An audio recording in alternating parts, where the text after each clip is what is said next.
Thanks, Lynn, for the introduction. Let me start out by stating the obvious. University learning is organized around courses, and for the most part, that learning is delivered through a traditional lecture format. It's true, it's been true, it's true now, it's been true when we were students, and in fact, it's been true since the dawn of modern university in the high Middle Ages.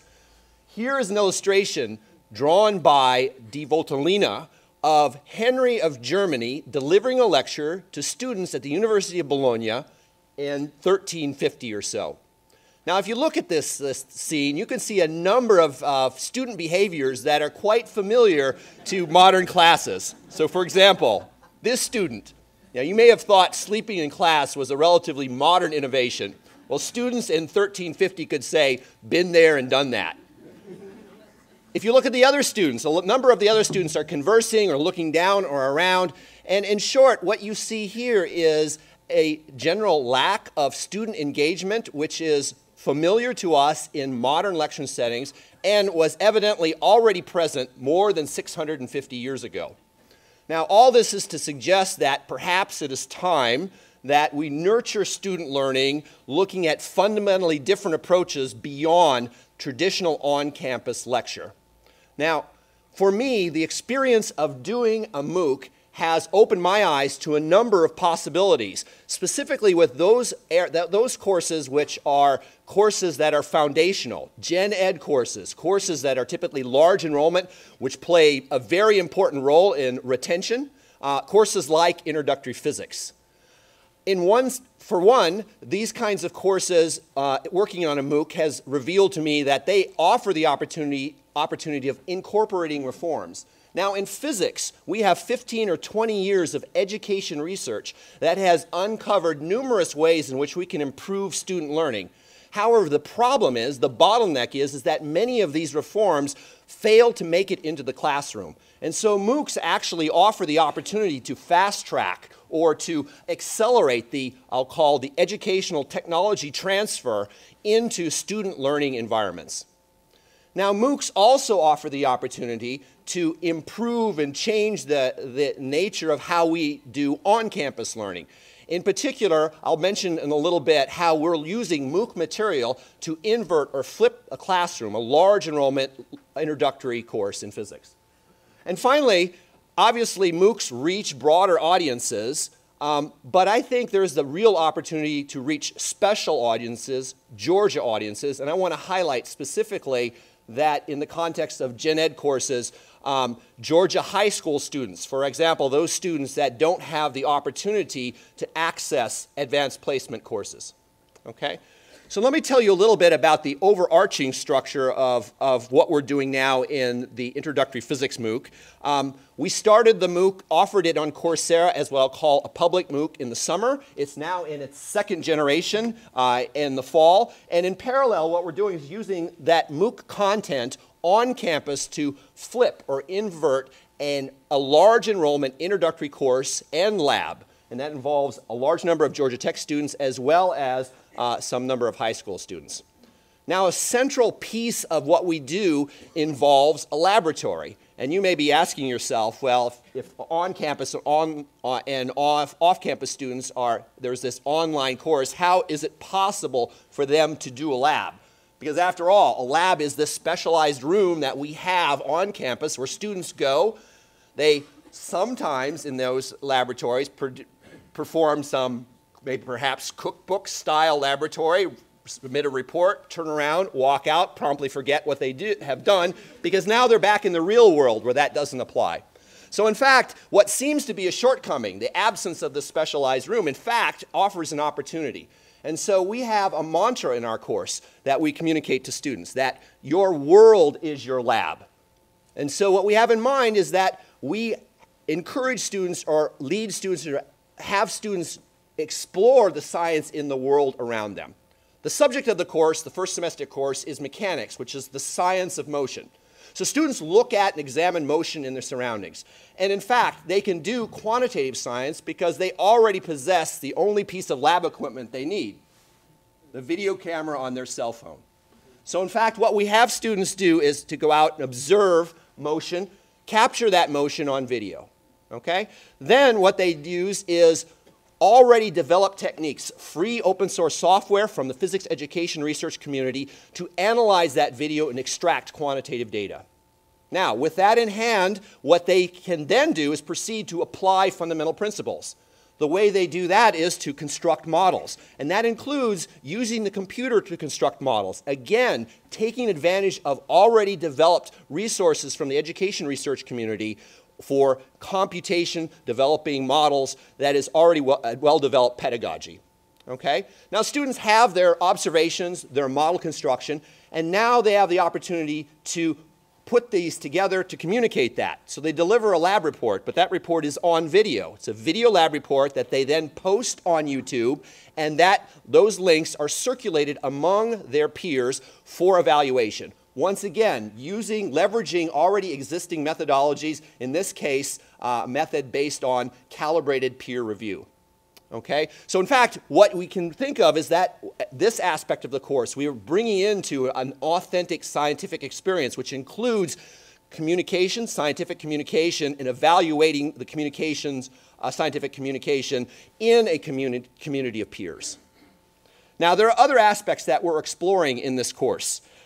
So there is a lecture component, but to try to think beyond the idea of a video of a talking head, and think about alternative ways to present the material. So in fact, what we have incorporated is extensive use of whiteboard animation.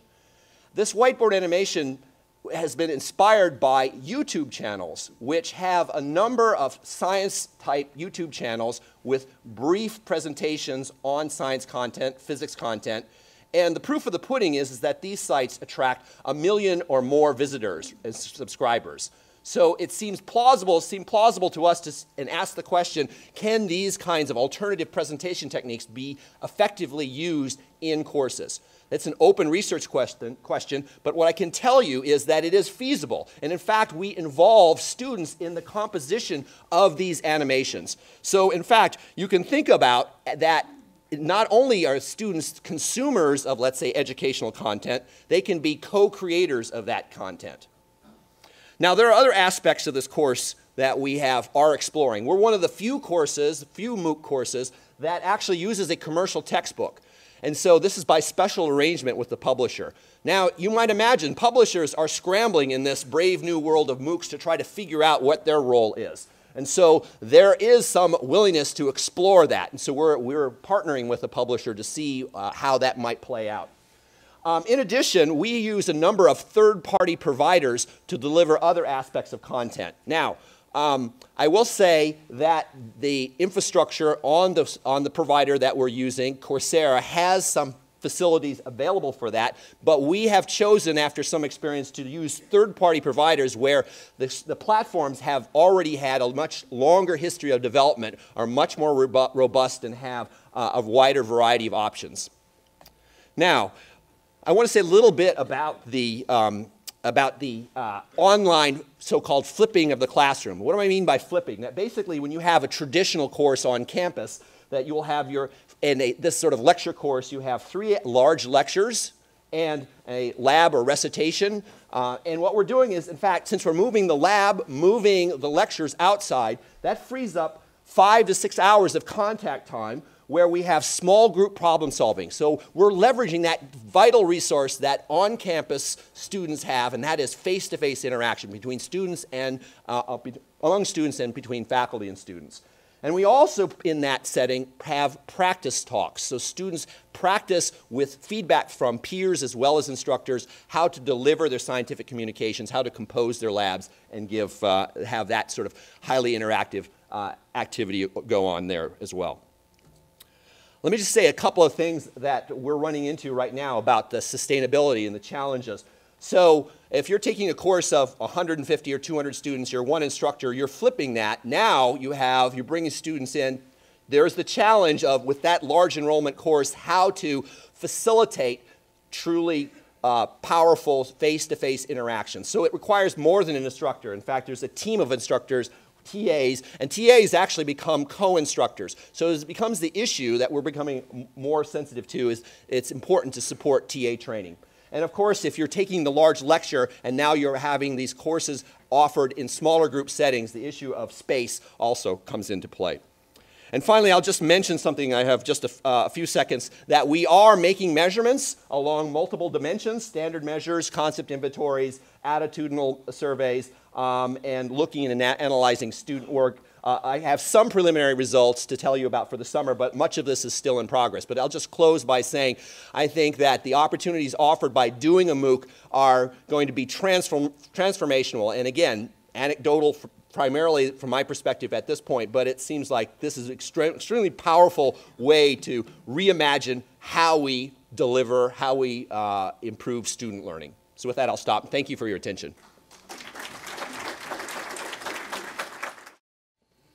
Good morning. I'm Andy Smith, and I taught the psychology MOOC in the spring semester. It was also a course that was sponsored by the Bill and Melinda Gates Foundation. They would develop 10 different core freshman, sophomore classes across the country, and Georgia Tech actually won the right to sponsor 3 of those, and you'll hear it from Karen Head later. I'm also going to teach it again in this coming spring, because I'm going to actually try to bring it back to the Georgia Tech campus, just like Mike did. I'm going to flip the class and have Georgia Tech students involved with the class also. The flipping of the class would be they still come to Tuesday, Thursday classes at 9:30 to 11, but we use those to have discussions, to have problem solving, and they get all the content from the MOOC itself. And then on Thursday, they come just for a half hour to take a quiz, the weekly quiz, that the students in the open MOOC would take starting on Friday through the weekend to Sunday, and they take the weekly quiz one time. The content of the course is 12 weeks. So I have to stretch it to 15 with the Georgia Tech students next semester. It's 12 weeks, and each week has a different psychology content topic. And this corresponds also with the text material that I use, and I'll talk about that in a minute. How is the MOOC different? Well, you have to, the Coursera platform has you give 10 to 15-minute lectures. And I have 42 years of practice with 50-minute lectures. And all I can tell you is deciding what 10 to 15-minute lecture you give for that topic. There were usually 4 to 5 of these on each weekly topic. Took a lot more hard work than preparing a 50-minute lecture. You have to decide what can I say to really get the point across about learning or about motivation. Second, we were very, very lucky, and I wouldn't have done it without this, to have Carnegie Mellon's developed online learning initiative. They developed the course materials for several courses, and psychology was one of them. It's all online, it's free, it's available to anybody who can register for it. You could do it yourself by just going to OLI, Carnegie Mellon, and take the psychology class. It has content and text, but it has, what I like about it, it has a lot of interactive exercises for the students to do in each topic. And so it's really much more than a textbook, because it actually engages the student in each of the sections, the modules. And it fit nicely with the content of the course for 12 weeks, as I mentioned. I was able to use their entire content except for one topic, which I didn't include because I ran out of time.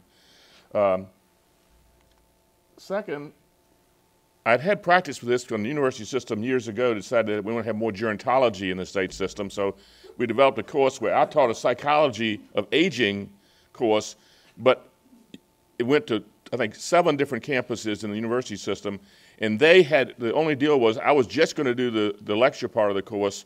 You have to provide the instructor and the grading, and because at the University of Georgia, it was all the gerontology master's students. At one school, they were all, I think North Georgia, they were all nursing students. So there was an hour-and-a-half class, an hour lecture from me on GSAMS, I think that's what it was called, right? And then a half hour that they could take and adapt that course to, well, what I used so that everybody, including the Georgia Tech group, was looking at a television screen, was I used the green screen that the weathermen use on television. So I'm standing in front of a green screen, and the graphics all around me, and I actually interact with the graphics. Students seem to like that. It's interesting when you get the comments back, feedback back from the students.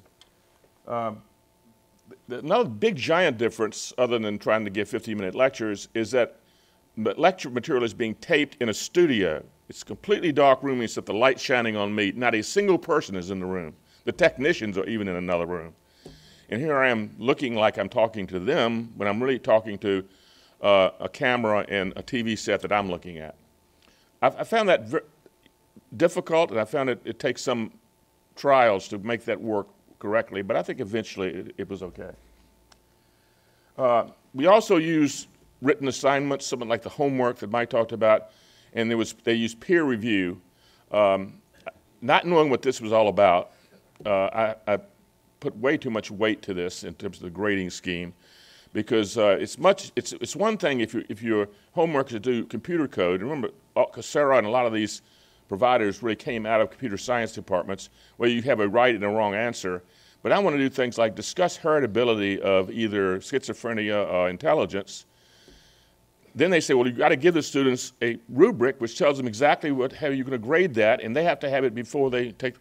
I had a hard time doing that because I wanted to give them the freedom to answer that question the way they could, and that means that only I could grade them. And I'm not going to grade 20,000 essays.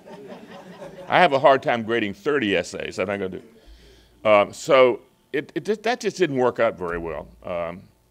We did it, and we still had students to do very, very well. But I was worried more about what the grader actually used in terms of interpreting that essay. I only did 2 for the semester, one on designing a psychology experiment and the other one on heritability, which I just mentioned. But next time, I'm not going to have much of that in the course.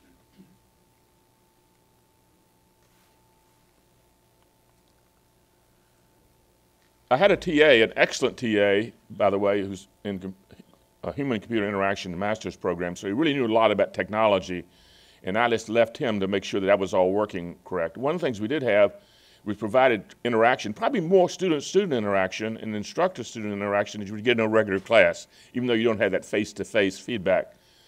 And the forum is, they had to post things on the forum, they could ask questions. What we found, if they asked a question about the content, if you waited 24 hours before the TA answered it, 10 students had responded correctly to that. So most of the feedback really came from their peers, the students and we had some really excellent people taking the class by looking at their responses in the forums. And then the TA would decide, well, here's some questions in the forum that really haven't been answered properly. He would send those to me, and I would answer only those. It ended up being about 10 to 15 a week, compared to hundreds and hundreds and thousands of forum entries. We also had a forum, a thread that could allow them to give feedback on how the course was going. And most of that was, as you know, we talked about retention earlier. MOOCs are not good for retention. The attrition in these things is amazing. But as Bud Peterson pointed out this morning, if they only looked at 2 lectures, they learned something about psychology. But they drop out when it comes to the evaluation part. We had 20,000 start the course, and we only had 1,200 to finish the course. If you look at the normal attrition in MOOCs, that's pretty good, actually. So the Gates Foundation also had a group in Boston called Quality Matters that actually rates the quality of continuing education classes to evaluate these classes. And I have to admit that they sent out this huge rubric about things they're going to look for, and I didn't even read that. I'm teaching the class, and I'm going to teach it the way I want to. I just won't worry about it. So I didn't. And they came back after the first evaluation as 3 evaluators and gave me a little feedback about things I could change. And so I changed them and sent it again, and we got a 95. And we could have that little logo that says, "We have been approved by Quality Matters," whatever that means. But so we tended to do okay, even though I wasn't really trying to do okay on that. So next time in the spring, we are flipping the classroom. I already have 20 people signed up for the course. I've limited it to 30 to 40 people because I want to have discussion groups, and I want to have a classroom that has tables that you can get in small groups and talk about things. As I mentioned, less great emphasis on peer-reviewed assignments. I'm still going to have those. It would be more like homework where they just get a token credit for doing it. It's almost like it's an optional thing to do, but I think the students like that, so they still will do it. But I'm not going to allow the grade on that. They did not like the fact that I relied on the peer-reviewed assignments to count a great deal in their grade, and I didn't either. I'm going to develop a few more lecture modules, but now that I've done it once, I know what I can do better. And so I'm simply going to do a few replacements and a couple of extra things that I think would improve the content of the course. And that's it. Thank you. So what I'm going to give you today is a progress report. This is a course that is currently under development, and I want to take you through some of the thought process, some of the things that we're doing, some of the things that we hope to do. I should first say that none of this could be done without a tremendous team that's been assembled for this. I have highlighted two individuals here, Chris Bessinger, who many of you in the board recognize as a former USG employee who's retired, but then we've rehired her back, and Mike Garn, who is sitting here somewhere, who is a consultant. So the first, I guess I'm advancing my own slides. The first question then is, why pre-calculus? Well, this shows you that pre-calculus, one of the courses that Houston mentioned, has a really alarming failure rate, or at least a non-success rate. About 38% of students taking the course in the system, which is a core course, it's an introductory course, simply do not succeed, getting a DF or W. So clearly that's something that we need to focus on. There's been a lot of work. Our system is not alone in having problems with introductory math courses. There's been a lot of work nationwide about models. How can we improve the success of students in these types of introductory math courses? And one model that has proven to be very successful, and that we as a team, after looking at several possibilities adopted, is the Emporium model that was championed by Virginia Tech. Here's a picture of an Emporium lab. You see, it's a physical space. The model is that students, it's a flipped classroom model. They've looked at the material online. Then they come to this laboratory where they work either individually or maybe in small groups on problems, quizzes. The idea being that in order to learn math, you have to do math. And so they're required to come to this physical space.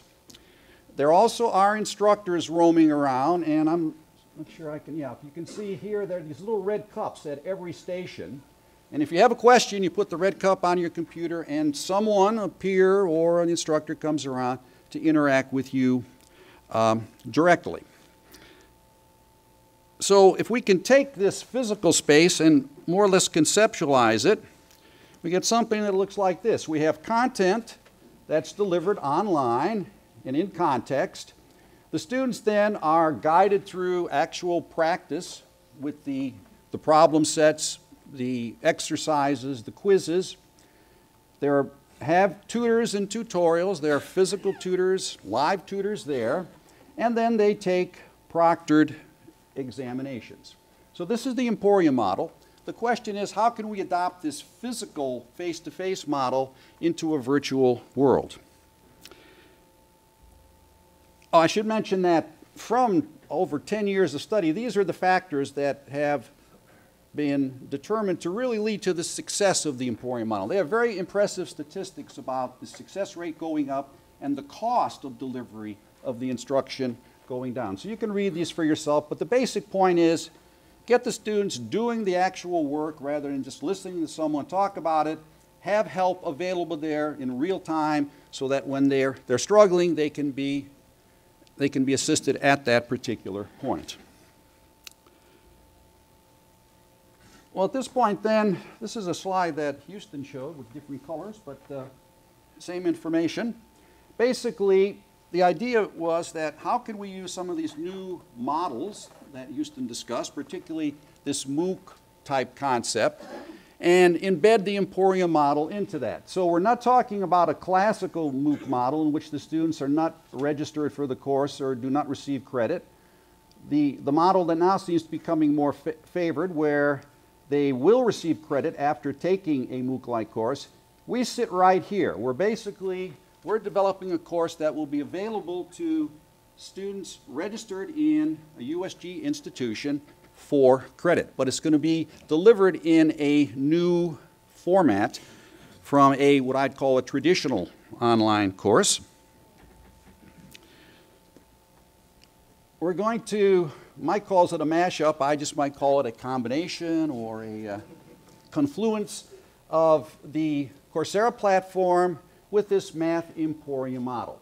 So some of the basic components are, like Mike Schatz mentioned, we are using a commercial textbook, an ebook, that was adopted by our group after examining several possibilities. We're also going to be using WebAssign, a third-party provider, for the assessments, the quizzes, the homework. We're also going to be using then the Coursera discussion board. That's going to be one of the primary mechanisms for students and the instructors to interact. So then conceptually, we can have a roadmap that's very similar to the physical Emporium model. We're going to have content delivered online. We're going to have guided practice. The students are going to be doing the work. We're going to have, very importantly, we're going to have a tremendous amount of support available in the online in the form of tutors. Both the faculty, the USG faculty, we may have grad students, and we're also going to employ for those off hours a commercial tutoring service.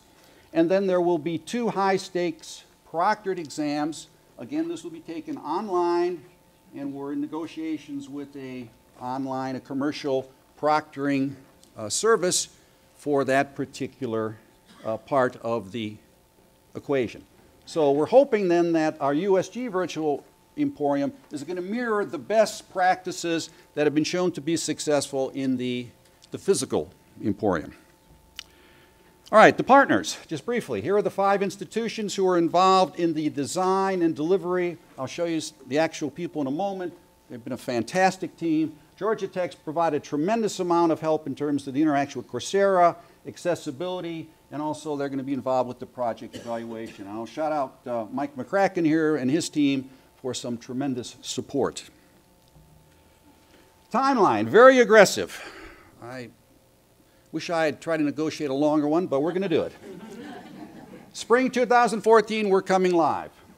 Our goal is 300 students from the 5 institutions. We're going to, of course, evaluate the impact of the model, and we're going to improve, hopefully, for future iterations. I can report that as of yesterday, and remember now, enrollments have just started in most institutions. We're up to almost 70 students that have enrolled in the course, so we're a good way toward our goal of 300. Okay, so here's the basic guts of the course. It's going to be asynchronous. There will be quizzes and exams, but they're going to be only open during very small windows, so we're going to keep the students moving along. And there's going to be a tremendous amount of support of various kinds, videos, tutorials, various assignments, and of course the forums where they can interact directly with the instructors. Here are my group of angels. We have, in fact, Peggy is in the audience back here. We have representatives from all of the institutions who have done a tremendous amount. They're in the process this semester now of designing the course. And then they will be the same group who teaches the course next semester. So we're going to have this really good connection between those 2 phases. And I mentioned the support that's going to be provided, supplemental materials, the online tutoring services, the Coursera discussion board. This is very key, and to Lynn's credit, she emphasized right at the beginning, just putting the best possible course online is great, but that's not going to do it. You need to support these students 24/7 in some cases, and that's what we're hoping to do. All right, what do the students pay for this? Well, they'll pay their normal tuition. At this point, we haven't worked out a system-wide type business model, so they'll be enrolling at each of their institutions. There'll be 2 proctored exams, roughly $25 a piece. So for that, they'll require a webcam camera.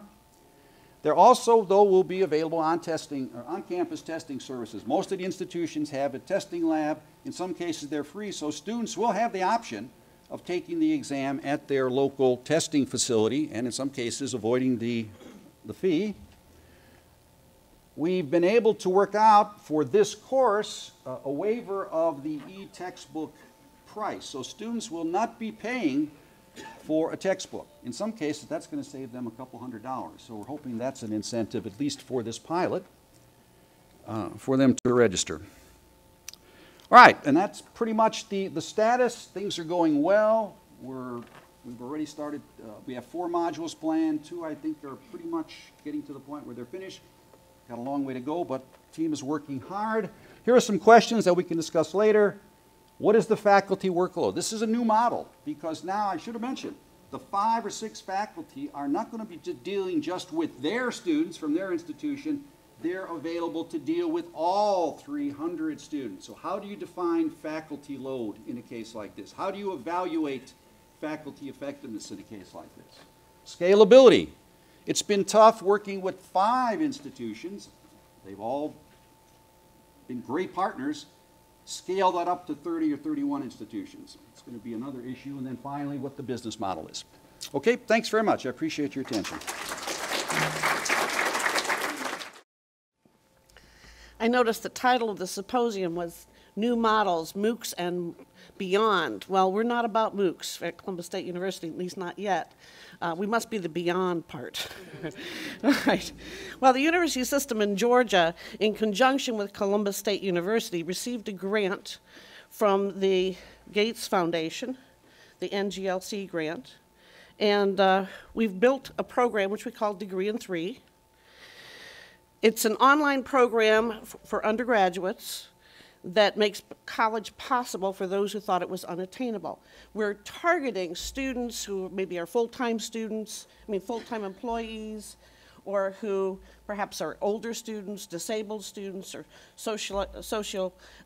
economically disadvantaged.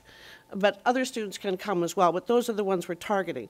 2 majors right now, communication and criminal justice. How is our program innovative? Well, we've designed it so we've compacted the curriculum. We've shortened the time to graduation. We can say that we're going to try to improve retention in all kinds of different ways, and we're going to lower the cost. That ought to be of interest. Okay, how have we compacted the curriculum?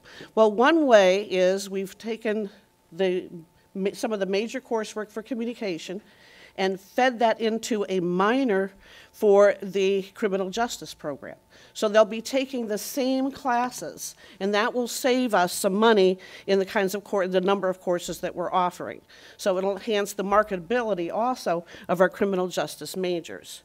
Another way here is that we are incorporating learning support elements into our regular math class, into our regular English class. And here is how we're doing this.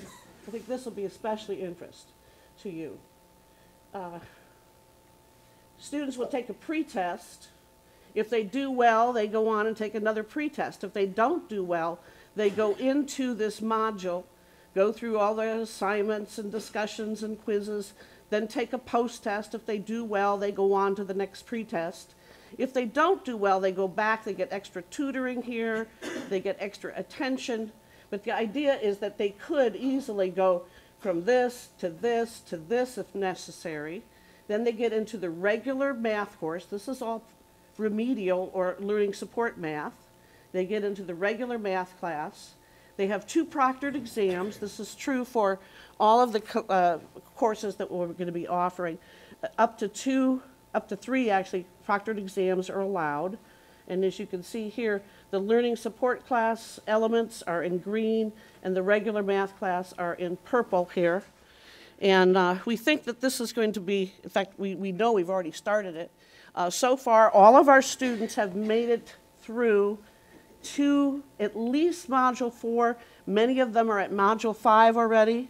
And it's only 3 weeks into the term. We started in October.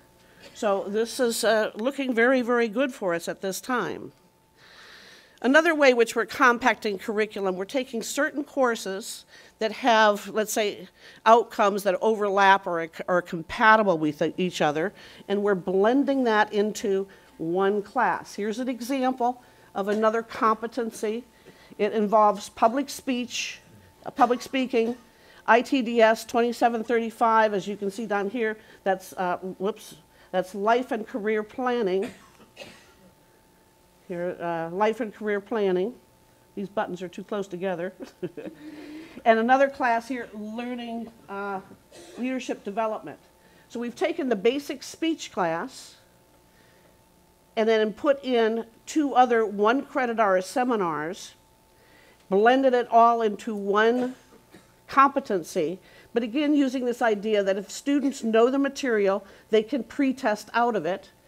with one difference. I mean, if they do really, really well on the pretest, they might do a little bit of this activity before going on to the next pretest.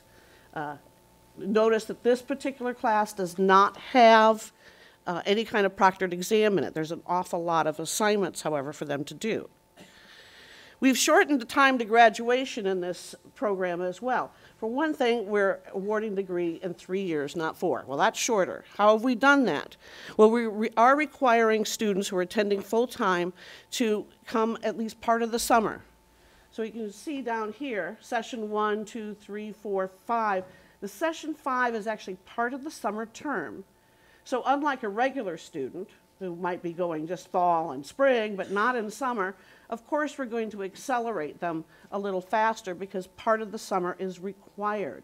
The 6th session, by the way, is a make-up, catch-up session. So if they don't pass a class here, they have a little time to catch up without getting behind, so they can stay on track and stay with their cohort, whatever their cohort is.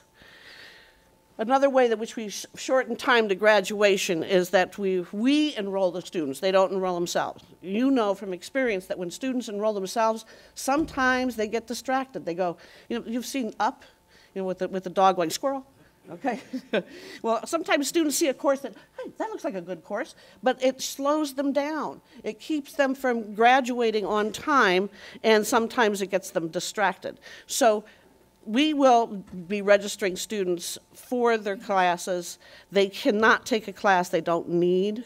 If they want to, I guess they could tell us they want to take something else, but ordinarily they won't take a class they don't need. We're going to be very creative with transfer credits. We're going to use prior learning assessments whenever possible and use portfolio assessment as well.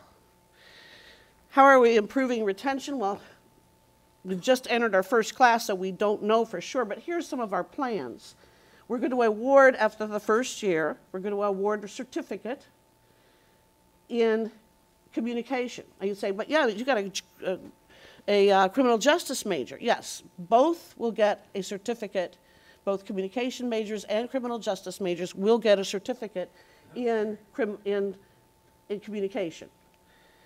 After the ends of 2 years, they're going to get an associate's degree. Of course, it's going to vary depending on their major. At the end of 3 years, they're going to get a bachelor's degree. And again, it's going to depend on their major. Other ways in which we've aimed at improving retention is to create a template shell so that all courses in the program use the same shell. That way, students know exactly where to go to find out different instructions that where the tests are located, where the quizzes are located, where this kind of information is located. It's going to be in the same location in every syllabus. Another way is that we're going to, of course, improve retention is to try to minimize the number of courses they need to take. Suppose you're a student who comes to college and you need to take 3 math classes.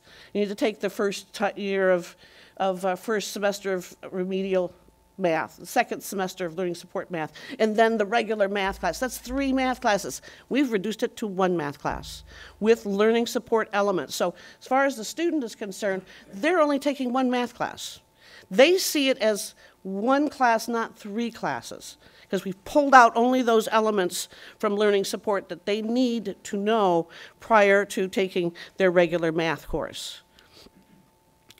We're also improving retention by using intrusive advising. In fact, we know for sure already that's working. we've saved 2 students from dropping out of the program. So far, we have 100% retention into the program. That's good.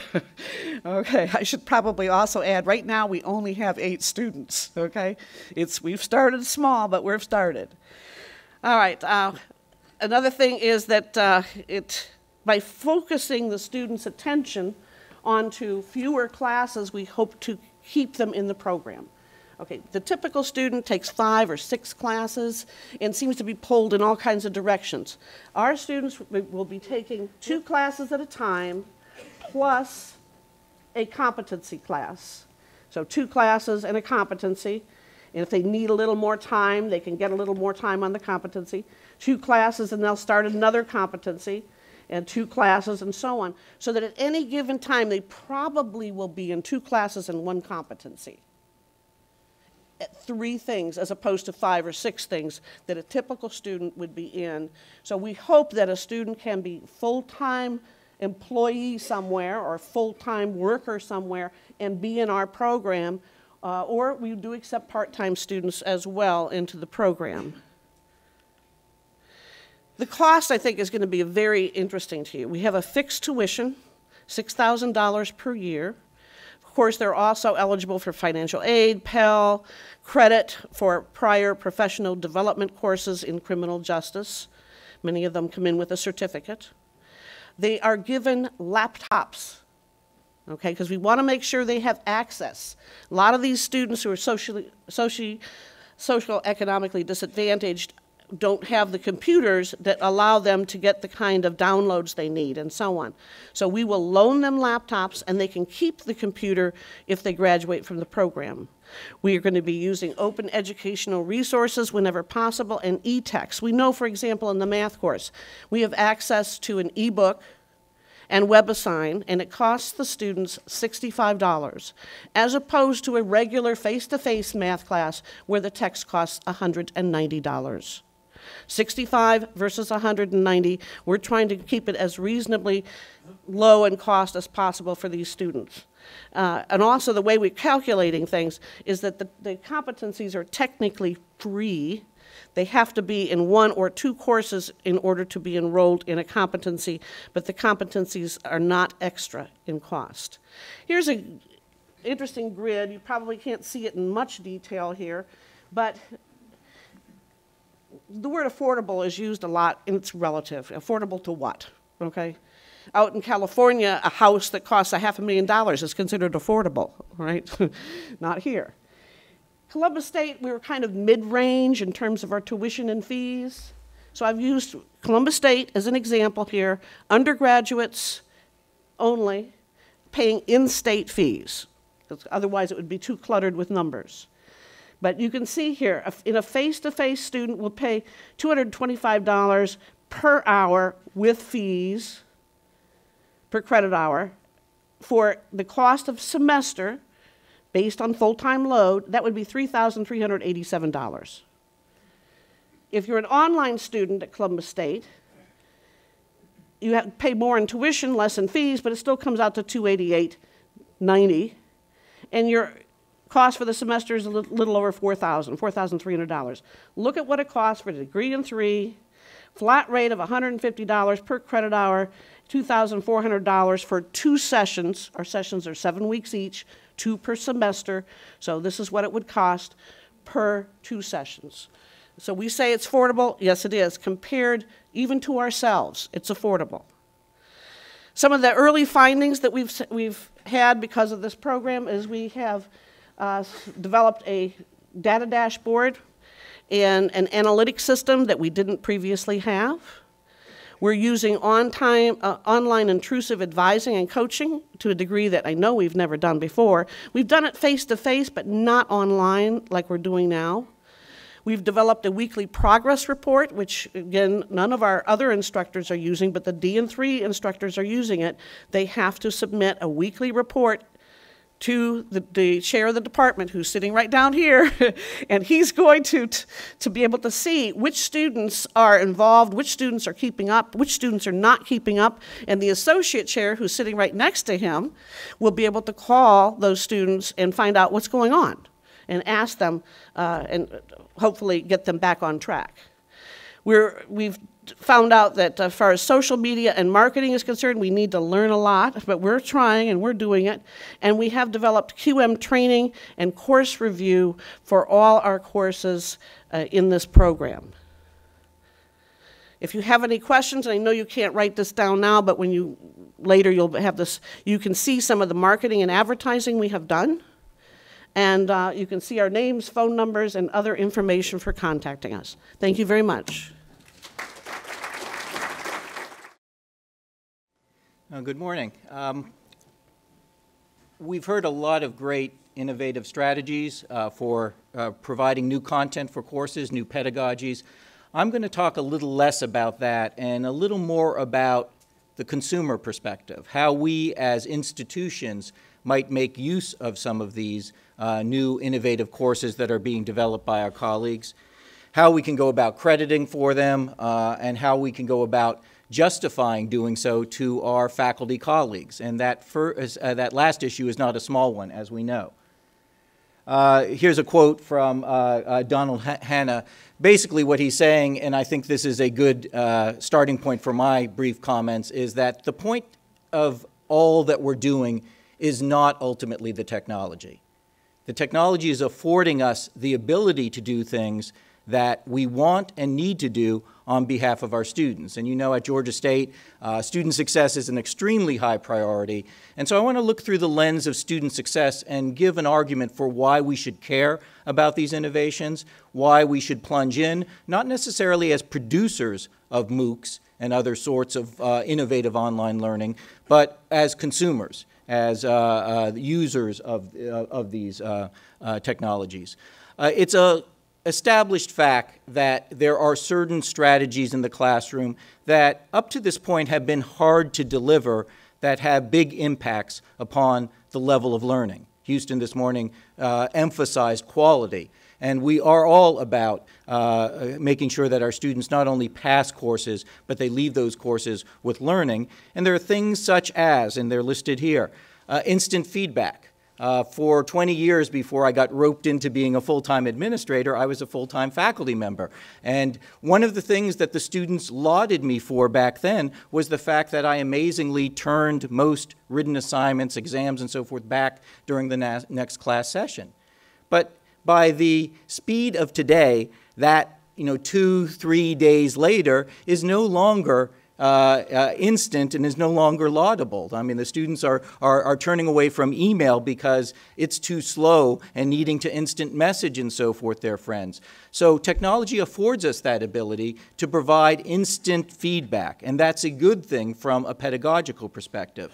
We've always strived for active participation. In fact, one of the downfalls of large lecture-size classes has been that we don't have the same level of interaction and the students don't have the same ability to let their voice be heard.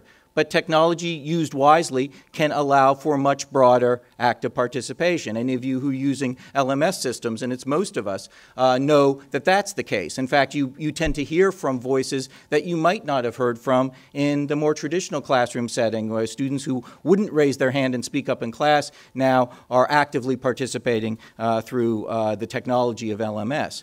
Personalization. I mean, the seminar model has always been lauded, going back to the 14th century, for providing the ability for the instructor to really understand each student individually and so forth. There are all kinds of opportunities, some of which I'll mention, in that space with regard to personalizing and being able to shape material to individual student needs. Low risk, that's an odder concept to put on the board here, but I think it's important. The notion that learning occurs effectively when students are able to put themselves out there and actually take a chance on being wrong. And too often in our courses, and in part it's because we don't have the technological support, we give them very little opportunity to do so. You know the classic model, which we'd all like to steer away from, I think, of a course that the grade is based on midterm final. Well, one reason faculty members gravitate towards midterm final is because giving feedback and giving responses is very time-consuming and burdensome.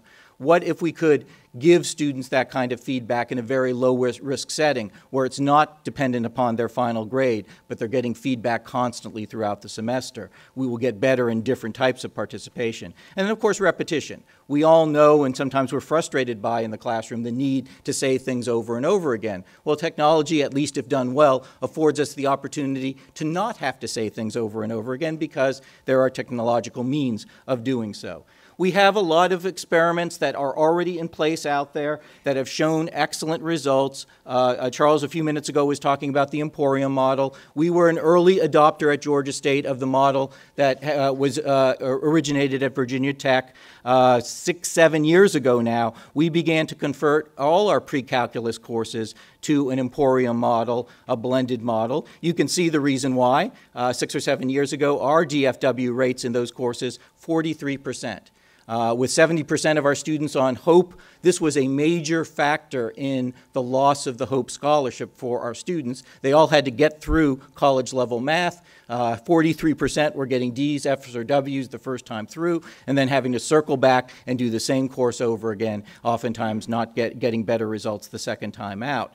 What we did is switch to an emporium model. What we do is we have one traditional lecture section a week in each class, and then the class meets as a group in the physical emporium. We had to set up math labs across campus, so this is not necessarily a cheap option, but it was one that allowed us to get the kind of prescribed and personalized learning established. They work through a Pearson product, the My Math Lab, in the lab with the instructor present, available to answer questions and at times to pull the group together and to point out overall observations.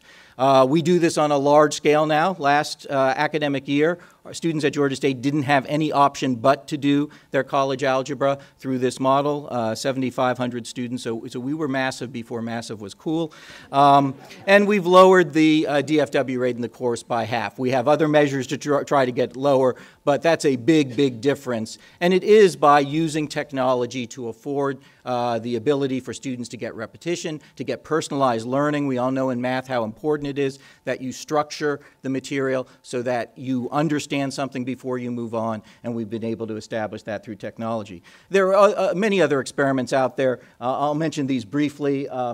Denver Metro University has used in some of its STEM fields, especially chemistry and biology, very short modules, video modules like those that were shown a little earlier, done for cheap with a iPad program.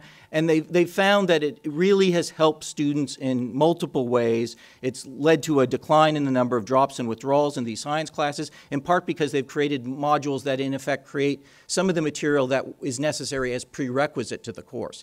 They've also found that once students get used to being able to see in little 3- and 4-minute segments important concepts explained and illustrated, they are then coming back to use those modules even the next semester, because instead of getting into the course and realizing they've forgotten a lot of the material, they're now going back and reviewing the modules. And technology allows all of this to be tracked and the efficacy to be appreciated.